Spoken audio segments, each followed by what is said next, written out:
Tersangka penipuan penjualan iPhone si kembar Rihanna Rihani akhirnya ditangkap polisi di kawasan Gading Serpong, Tangerang, Banten.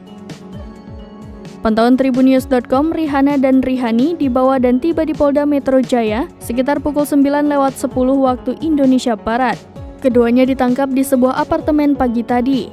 Kakak beradik kembar itu terpantau mengenakan kemeja motif garis-garis dan kaos lengan panjang berwarna merah muda dengan wajah ditutup masker.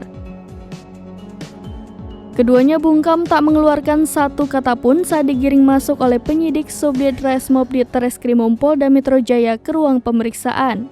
Direktur Reskrimum Polda Metro Jaya, Kombes Hengki Haryadi, belum menjelaskan secara rinci terkait kronologi penangkapan tersebut. Ia hanya menyampaikan keduanya tengah dalam perjalanan menuju ke Polda Metro Jaya.